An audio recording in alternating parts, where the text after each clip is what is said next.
I interviewed Brick Baby for the first time. Very interesting interview. Got a lot of views as well. Very interesting point of view.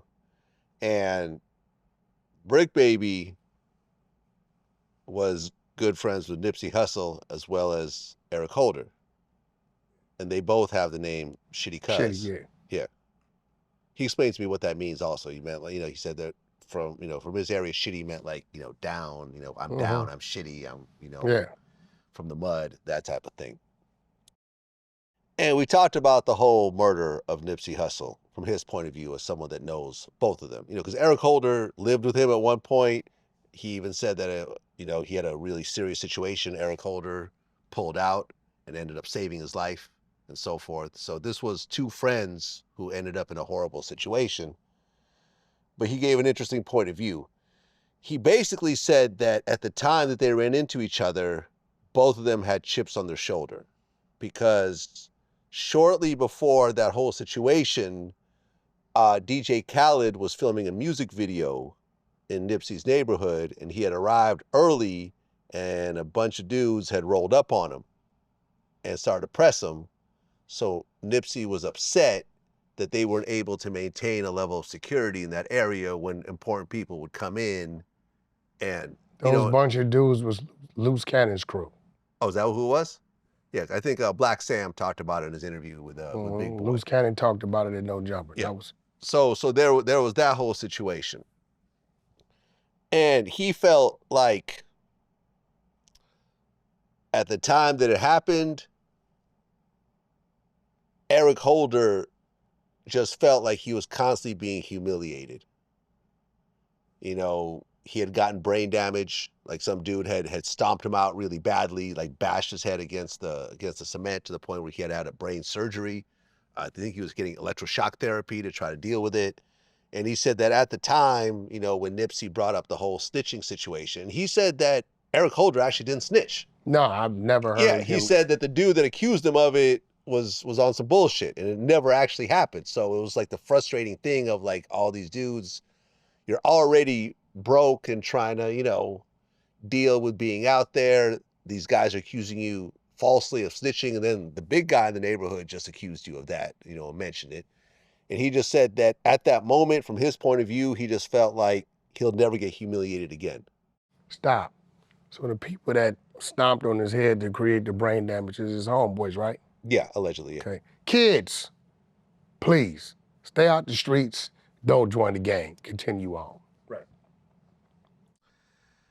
And, ultimately, that's what happened. Does that make sense to you overall when you hear the story? Because ultimately, we'll know, unless Eric actually does an interview, which he's never done, we won't really know what happened. When they called him a snitch, that triggered him. Yeah. I don't know why he said the dude in the parking lot, because the one that called him a snitch, what he says was Nipsey.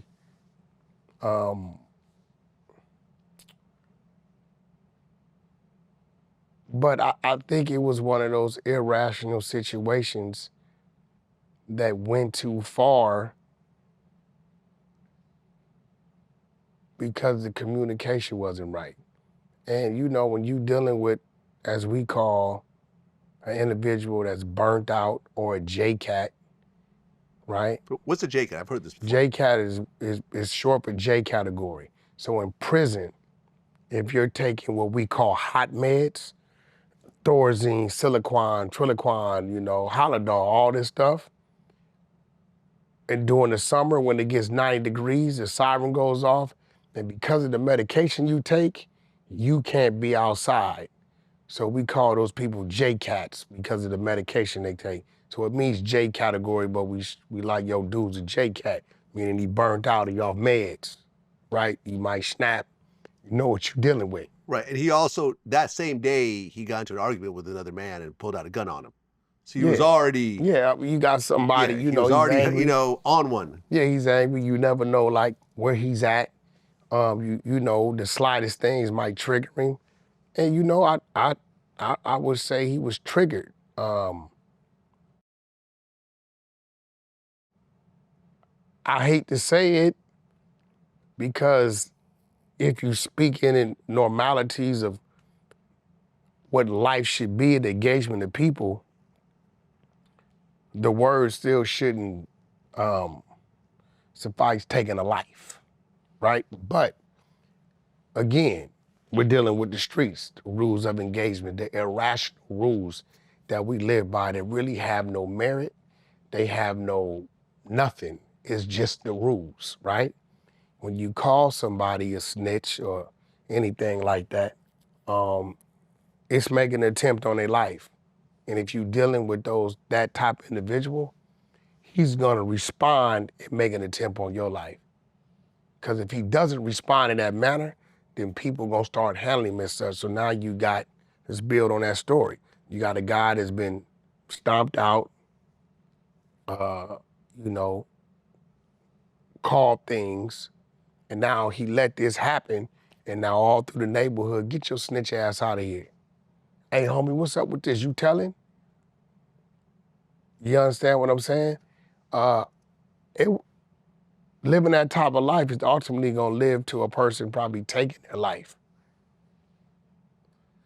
Right? Yeah. Which his actions took his life when it comes to this side of it. You know what I mean? But you know, I think it was a sad situation. And really watching the Black Sam interview, I hate to say it, I really feel for him because talking to my big brother Bob, he's always been serious about protecting his little brother right now today. He was taught to protect his little brother.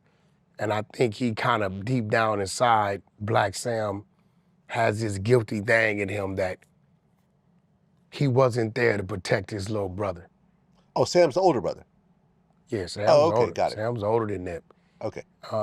You know, I see, you know, watching Black Sam and researching him, you know, he was a great big brother because he was trying to lead by example by not being part of the game.